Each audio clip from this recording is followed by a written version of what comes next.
Welcome friends, स्वागत है आपका मेरे यूट्यूब चैनल ओवरकम केमिस्ट्री पे। और आज की क्लास में मैं आपसे डिस्कस करने वाला हूँ क्लास 10th का टॉपिक पीएच स्केल और उसका डिटर्मिनेशन कैसे करते हैं।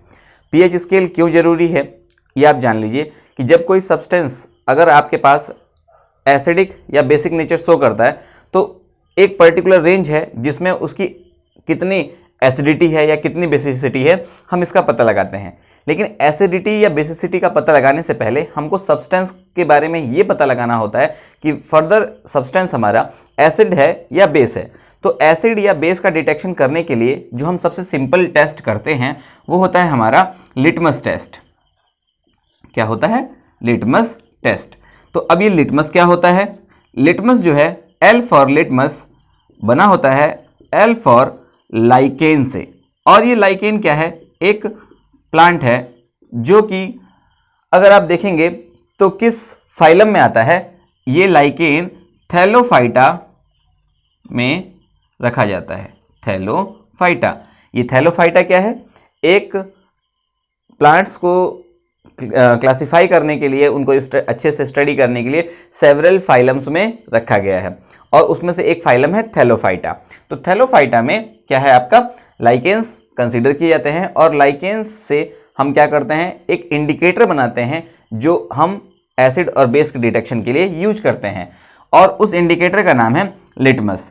लिटमस जो आपको दिया होता है लैब में, बेसिकली एक्चुअली अगर हम देखें तो लिटमस का एक्चुअल जो कलर होता है वो होता है वायोलेट। क्या होता है? वायोलेट।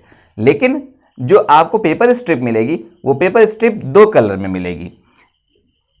लिटमस का पेपर स्ट्रिप में दो कलर आपको प्रोवाइडेड होता है। पहला होता है ब्लू और दूसरा होता है रेड। ओके, अब लिटमस से हम एसिड और बेस का डिटेक्शन कैसे करते हैं तो उसके लिए मैं आपको सिंपल सा फॉर्मूला बता देता हूं और वो आप याद रखिएगा। फॉर्मूला है अबरार बर्बाद। अब कैसे याद रखेंगे? ये तो आपको इजीली याद रहेगा कि अबरार बर्बाद। याद कैसे रखना है? देखिए, ABR अबरार, इसको पढ़ लीजिए, आप इसको एज्यूम कर लीजिए कि ये है आपका अबरार और बर्बाद BRB बर्बाद। ओके, इससे हमको क्या इंफॉर्मेशन मिलती है वो सुन लीजिए। एसिड ब्लू लिटमस को रेड लिटमस में चेंज कर देते हैं। ये बिल्कुल कॉन्सेप्ट क्लियर हो जाएगा। फिर अगला इसी तरह से बेस रेड लिटमस को ब्लू लिटमस में चेंज कर देते हैं। तो इस तरह से आप एसिड और बेस को लिटमस टेस्ट के बेसिस पे डिफरेंशिएट करना सीख जाएंगे और आपको ये इजीली याद भी रहेगा।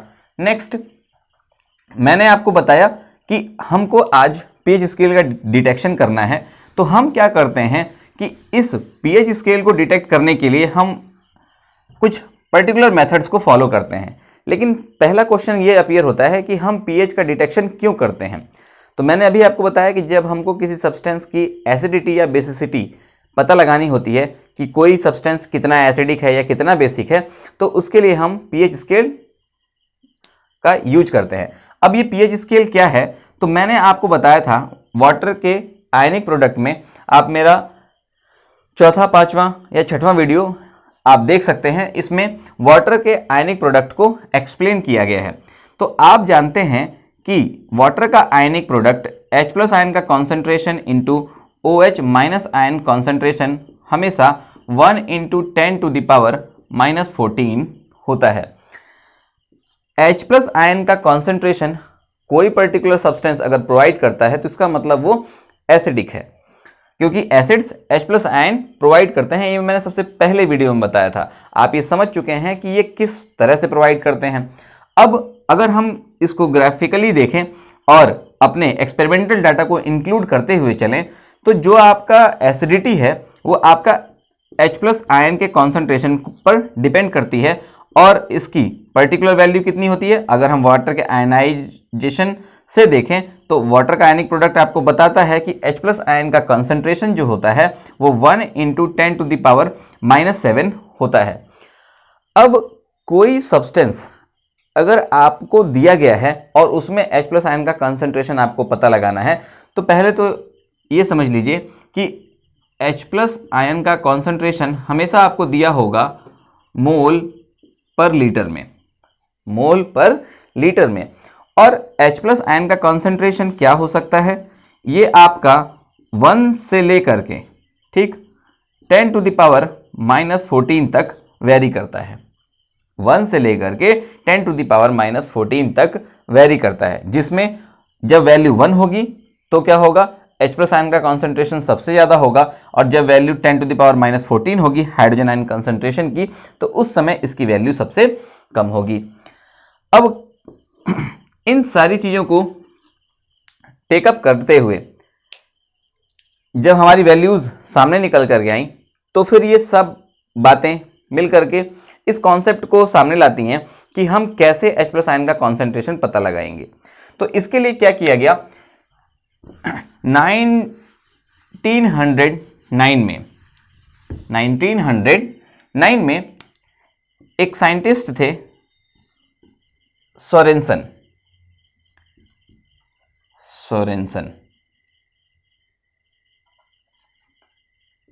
ठीक, सोरेनसन ने क्या कहा, उन्होंने कहा कि एक्चुअली जो पीएच है ये कुछ और नहीं है, this is power of hydrogen ion concentration in a given solution. Hydrogen ion का कॉन्सेंट्रेशन जो है किसी सॉल्यूशन में ही क्या कहलाता है, पीएच।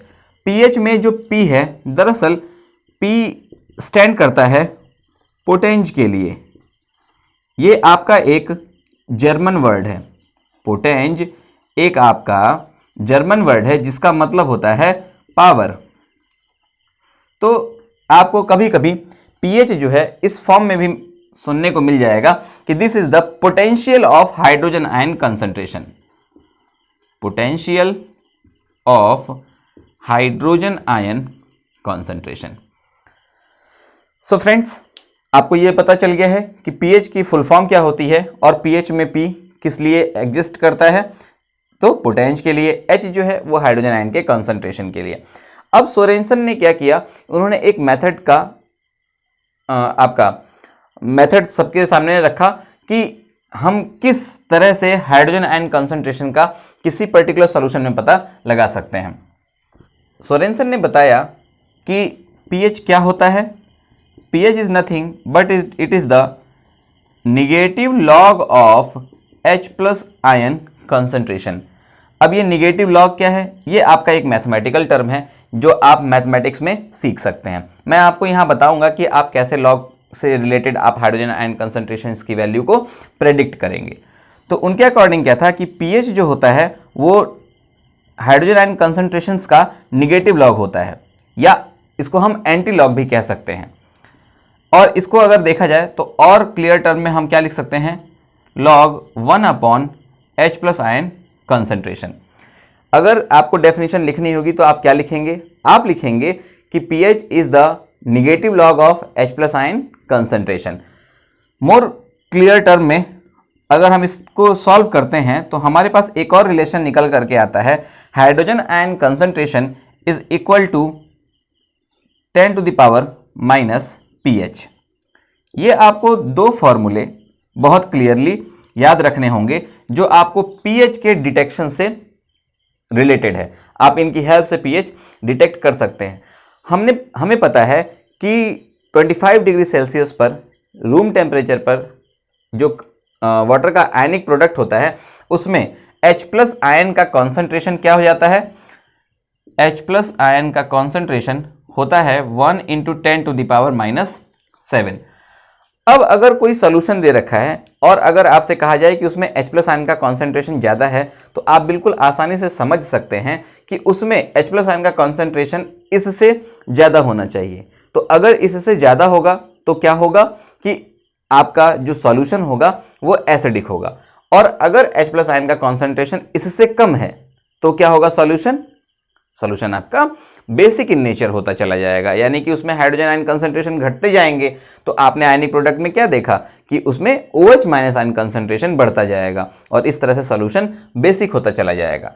अब अगर हम पीएच स्केल को डिफाइन करें तो पीएच को क्या किया गया है, 14 पार्ट्स में इस तरह से कैटेगराइज कर दिया गया है, जिसमें आपका उसमें कुछ वैल्यूज कंसीडर की गई हैं 1 से लेकर के और 14 तक, 1 से लेकर के 14 तक।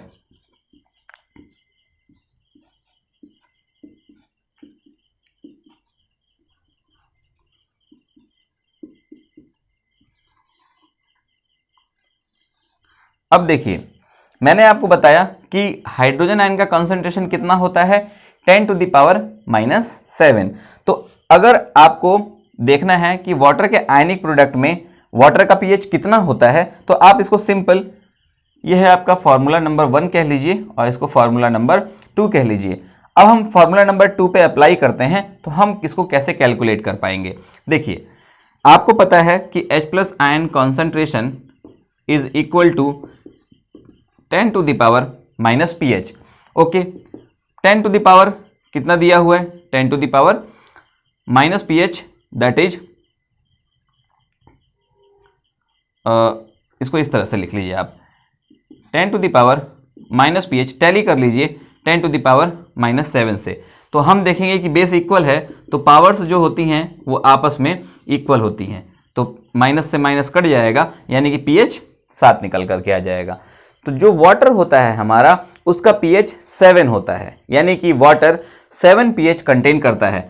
अब आपको ये ध्यान रखना है कि अगर आप उसमें जब आप लिटमस पेपर को डिप करते हैं, चाहे वो रेड हो चाहे वो ब्लू हो, तो उसमें कोई चेंज नहीं होता। ये इंडिकेट करता है, ये आपको बताता है कि जो आपने सॉल्यूशन लिया है वो ना तो एसिडिक है और ना ही बेसिक।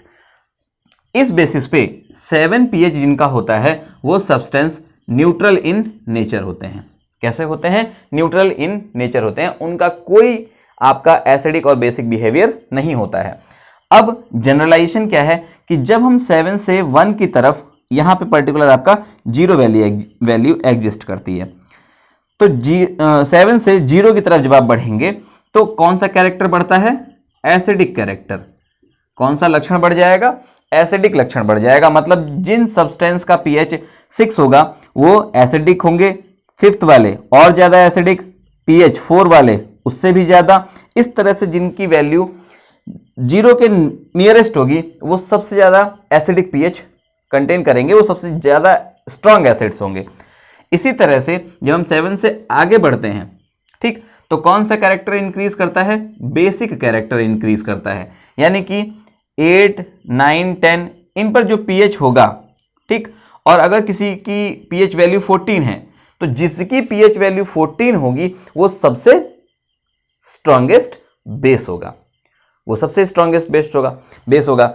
अब मैं आपको ये बताऊंगा कि आप इन वैल्यूज को कैसे प्रेडिक्ट करेंगे, और इसको हम अपने नेक्स्ट वीडियो जिसमें हम आपको लॉग वैल्यूज रख करके और pH कैलकुलेट करेंगे उसमें मैं आपको पूरी डिटेल दे दूंगा। तो आप इस वीडियो को ध्यान से पढ़िए, समझिए और क्या करिए, अपने नोट्स कंप्लीट करिए।